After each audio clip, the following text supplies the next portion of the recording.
We have yet another update on Microsoft's acquisition of Activision Blizzard. Brad Smith met with Bloomberg recently to talk about how that meeting with the FTC went, and he had some very interesting points and things to say. Let's dive right in.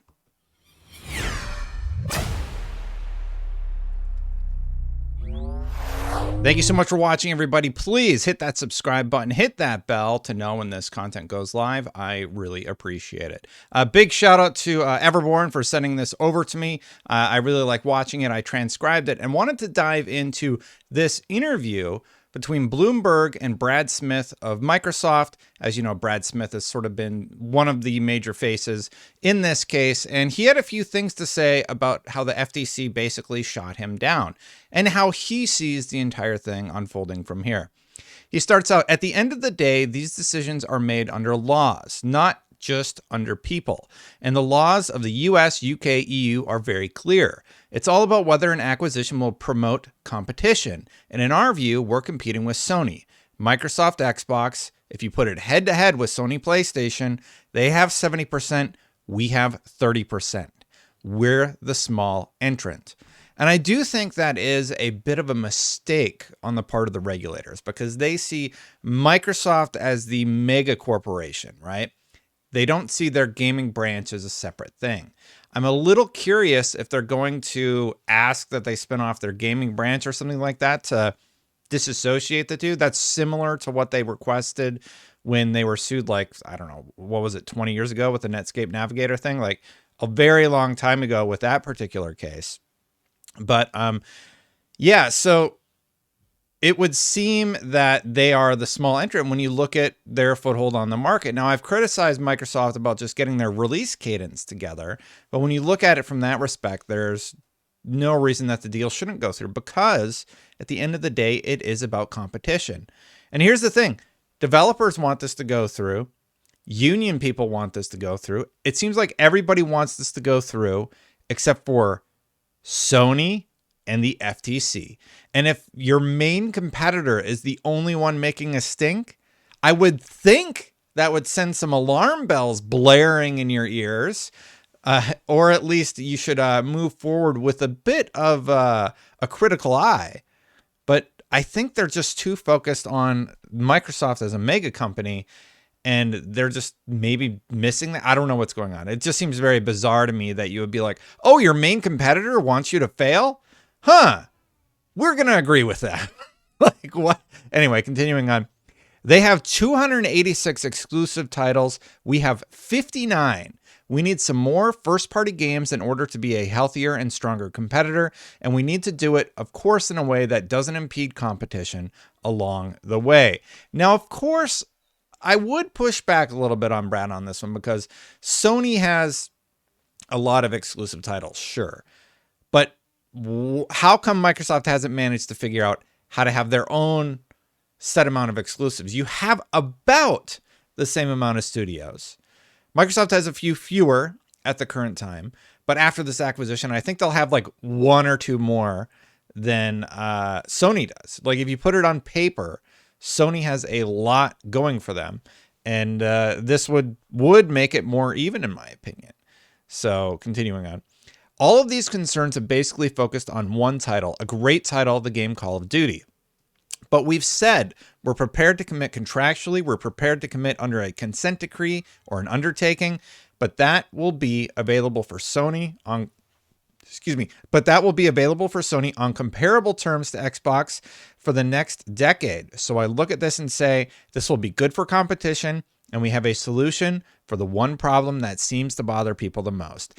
And he's going to talk about it in just a second, but the fact that the FTC wouldn't even sit down with them and hear their terms is concerning. And it's sort of messed up that they wouldn't even talk to Microsoft. To me, that says the FTC sees a big old target and a big old W. I don't see how they come out of this with a W. I think it's going to be very negative for them at the end of the day. But they seem to think that it is going to be positive at the end of the day. Time's going to tell on that one, but I don't think they come out of this with a W. Where are we at? All these concerns of Call of Duty.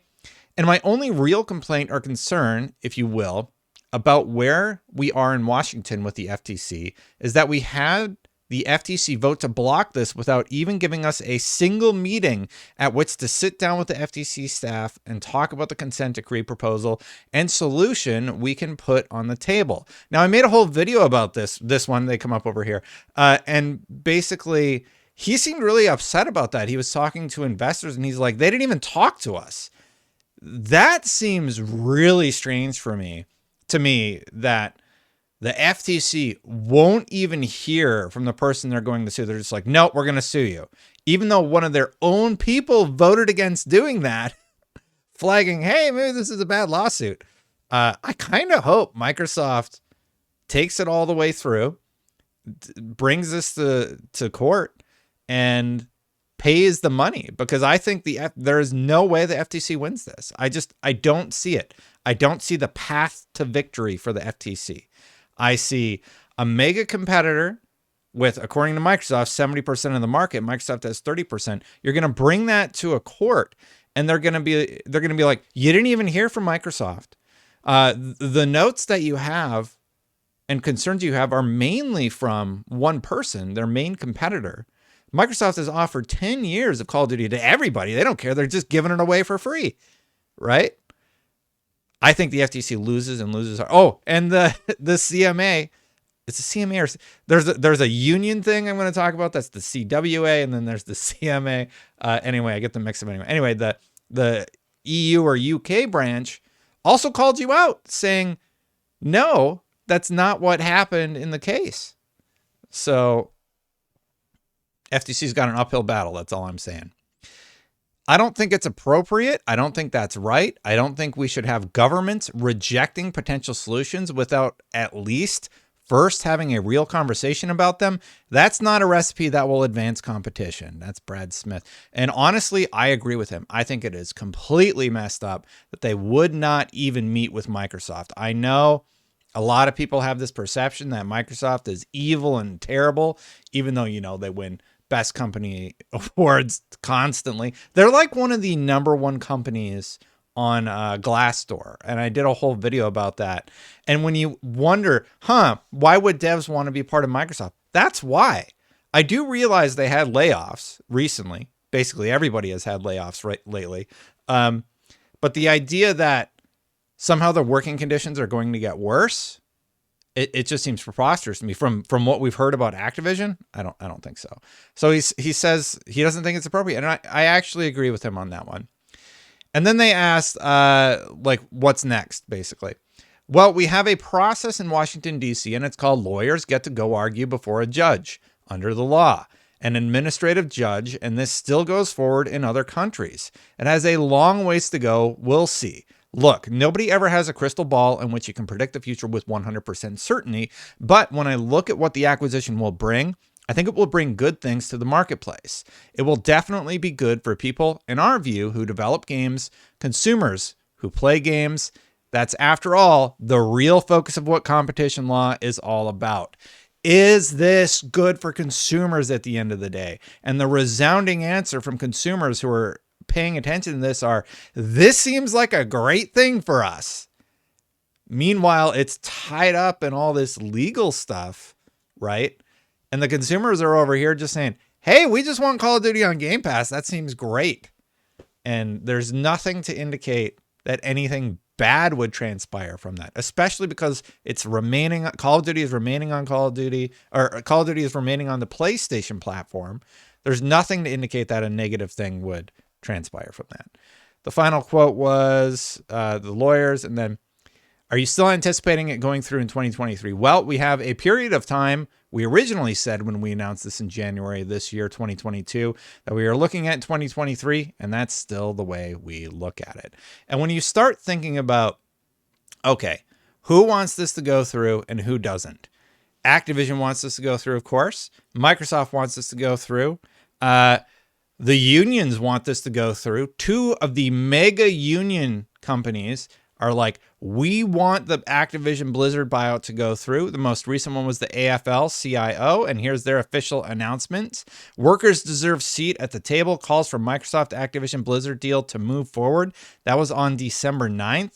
And we know there was a previous company, the American Federation of Labor and Congress of Individual Organizers, is a collective of worker unions and organizations all across America. And this is the second one that has come forward and said, we want the company to go through. The CWA was the other one, the CWA. So now you have two mega union companies saying, we want this deal to go through. Microsoft is letting people unionize. Activision's letting people unionize at this point. We support this deal going through. And that's not something you hear a lot. And then Phil Spencer talks about like how Sony has been playing the game versus how they're playing the game. Phil Spencer gloves off, the way Sony grows is by making Xbox smaller.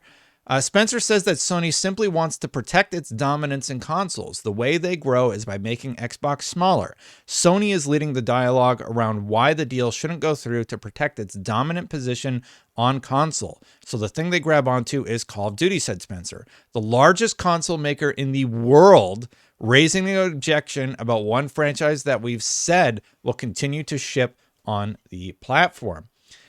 Basically, it's about, making Xbox smaller, right? Because then they're less of a threat to Sony. And currently, given their current status, Microsoft, they're like, yeah, you're fine with the 30%. We'll keep our 70%. You keep your 30%. And we're going to go take flights to the EU and go rally over in Washington so that your deal gets blown up. Like I said earlier, look, if the main person who shows up at your doorstep and says, hey, you really shouldn't listen to Microsoft, this is going to be terrible for us. We have a 70% market share, and if this goes through, we could only have 60%, and Microsoft would have 40%. Here's why it's bad. Like, how can you not see that it's so clear Sony is concerned because they're basically going to be paying their competitor, which will help them better compete with Sony. Sony's going to have to pull themselves up by their bootstraps. Oh my God. Sony will have to pull themselves up by their bootstraps and continue to find new ways to innovate and compete. Microsoft has a lot of money, so yeah, they're buying Activision and they're buying things that are on the market. Just like Sony is buying exclusivity with Square Enix, buying Bungie, buying these other companies that they can. Sony has made some very smart investments. I have no issue whatsoever with another company having the same amount of studios, having the same amount of exclusives as Sony, and making Sony sweat a little bit. I want to see that, actually, because at the end of the day, you know what that means? Better deals for you, better deals for me, and likely better things for the market as a whole. You're going to be fighting to get those devs, so you got to have the best working place possible, right? That's what I think. And if Sony looks a little bit better than Microsoft or vice versa, where do you think those devs are going to go? Exactly. Thank you so much for watching, everybody. Hit that subscribe button, hit that bell. Let me know what you think about this deal. I think this deal, there's no reason it shouldn't go through. I don't see a problem with it at all, and I continue to not see a problem with it. Thank you so much for watching. Thank you so much to the members for supporting this channel and for supporting me. I greatly appreciate you. All of these fine people, I always do the wrong side. Thank you so much. If you want to become a member, click that join button right down there. Now, if you missed Brad's video, the video I made where he talked about his meeting with FTC, it's going to be right there. Hit that subscribe button. Thanks so much for watching, everybody. I'll see you for the next one. Bye for now.